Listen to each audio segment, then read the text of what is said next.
dahil dyan titigil na ang operasyon ng kanilang planta sa Pilipinas. Mula sa Cavite, nagpapatrol, Jeff Canoy.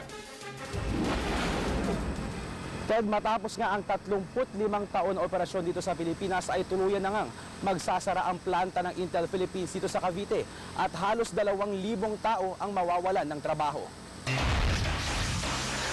Mula sa labas, tahimik ang compound ng Intel Philippines sa General Trias, Cavite at tuloy pa rin ang operasyon. Pero kahapon nakabibinging balita ang inanunsyo sa mga empleyado.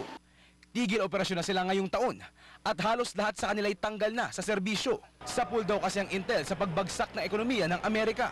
Bagsak ang halaga ng export ng Intel mula sa Pilipinas. $225 million lang ang naiangkat noong December 2008. Malayo sa $444 million noong December 2007. Sa payag ng Intel, hindi raw nila inasahan na ganito kagrabe ang pagtama sa kanila ng krisis. Kailangan nilang magsara ng 5 pabrika at 2 wafer fabrication facility sa Estados Unidos at 2 assembly test facility sa Malaysia at Pilipinas. Nasa 6,000 ang mawawalan ng trabaho sa buong mundo at halos 2,000 nito ay galing sa Pilipinas. Nakikisimpatsa ang Corporate Affairs Manager na si Arlita Narag sa mga kapwa-empleyado.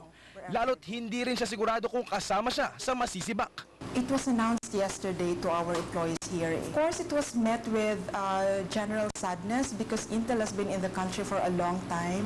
Intel has been such a part of our lives. I mean, I can speak not only for myself but for all the employees. Siniguro naman ng Intel na may nakahandang severance package para sa kanilang mga empleyado. The severance package that Intel is offering its employees is based on principles of fairness.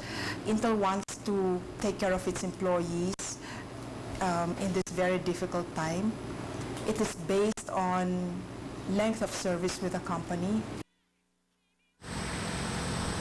Ted, sa ngayon wala pa nga siguradong petsa kung kailan talaga magsasara itong planta ng Intel Philippines dito sa Cavite. Pero tiyak nga nila na mangyayari ito ngayong 2009. Dahil nga dito, kabado mga empleyado dahil hindi nila alam kung kailan sila mawawalan ng trabaho.